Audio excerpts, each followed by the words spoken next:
3 days passed after that dinner, but the weight of what I witnessed still clung to my heart like a stain that refused to wash away.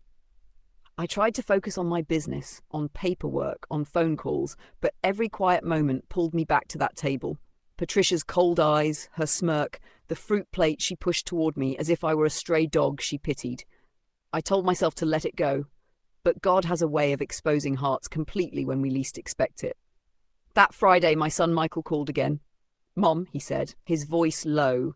"Tasha's parents are throwing a small get-together tomorrow. They said they want to make things right. Maybe you should come."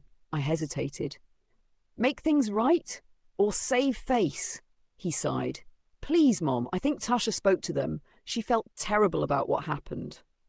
My heart softened. Tasha had always been kindly before marriage. Maybe she was caught between loyalty and shame, so I agreed to go. But this time, I didn't go as the poor woman they mocked. This time, I went as myself.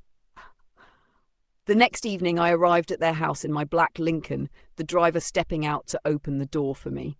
I wore an elegant ivory suit, a gold brooch pinned to my chest, and the softest perfume I owned, the one that lingered like honey and jasmine.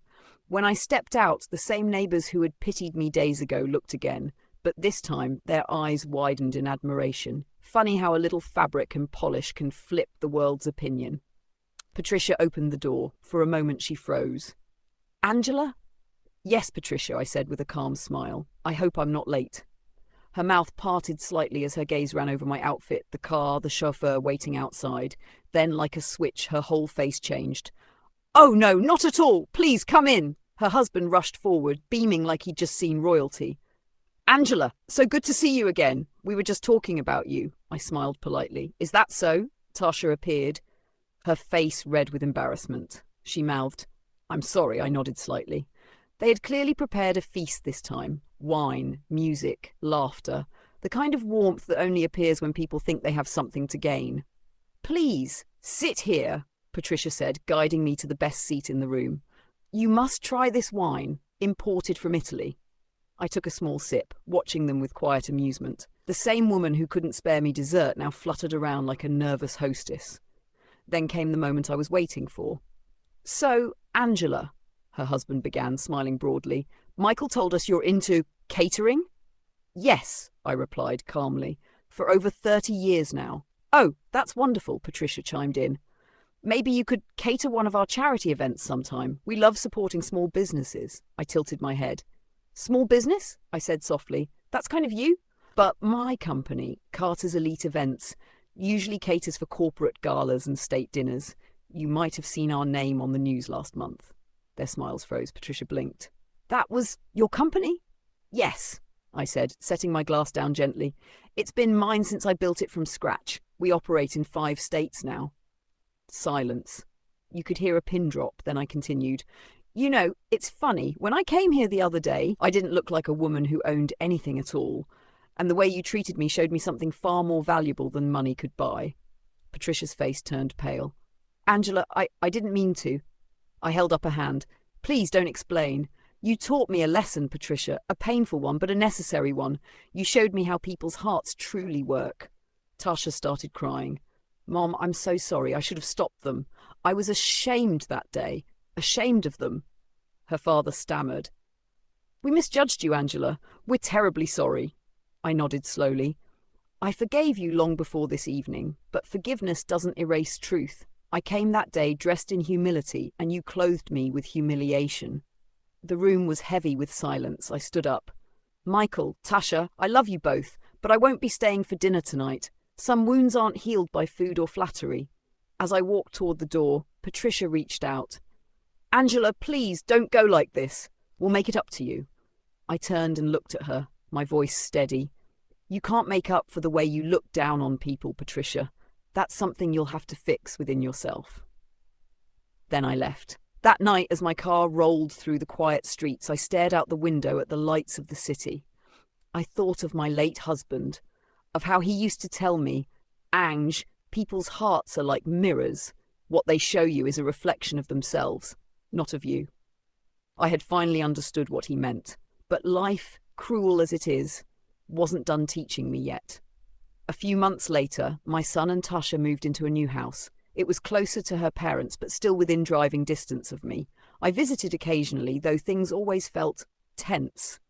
One Sunday, Tasha invited me over for dinner. I noticed Patricia and her husband were there too. I almost declined, but decided to go. Perhaps peace was still possible. When I arrived, everything seemed fine at first. We laughed, we ate, we talked about Michael's promotion. But halfway through dessert, Patricia said something that cut me deeper than I expected. She smiled sweetly and said, "Angela, you know, I've been telling everyone how generous you are.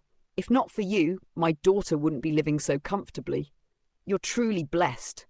It sounded innocent until she added, "Of course, people like us must learn to stay humble around those who can help us." "Isn't that right?" I felt my stomach twist. Tasha gasped softly. "Mom, please." Patricia continued, "I'm just saying, sometimes it's better to accept one's place. Everyone has their level." I set my fork down. "And what level would that be, Patricia? The one you think I belong to, or the one you wish you could reach?" Her smile faded. "There's no need to be defensive, Angela. I'm just being honest." Michael looked furious. "Mom, please." I raised my hand. "No, son. Let her speak." Patricia's husband shifted uncomfortably. "Let's not ruin dinner." But it was already ruined. I stood up slowly, feeling my heart ache. "You know, Patricia, when I came to your home dressed as a poor woman, you treated me like trash. And even after knowing who I am, you still find ways to remind me that you measure people by their pockets. Maybe that's your curse, never being content enough to see real value in others." I turned to Tasha. "My dear, I love you like my own. But one day you'll have to decide which voice you'll listen to, the one that tears people down or the one that lifts them up." And then I left for the last time. Months went by. Michael tried to keep peace, but distance grew between him and his in-laws. One morning I got a call from Tasha, her voice trembling. "Mom, my mother had a heart attack." My heart sank. "Oh my God, is she okay?" "She's in the hospital," she whispered. "She wants to see you." For a moment, I didn't know what to feel. Anger, pity, confusion. But something inside me, perhaps compassion, told me to go. When I arrived, Patricia looked fragile. Her pride melted away. Tubes ran from her arms, and her once perfect hair was hidden under a hospital cap. When she saw me, tears filled her eyes. "Angela," she whispered, "I'm sorry." I held her hand gently. "You don't have to say that." She shook her head. "No, I do.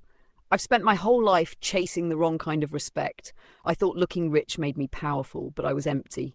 When you came to my house that day, I saw myself, and I hated what I saw." Tears filled my eyes too.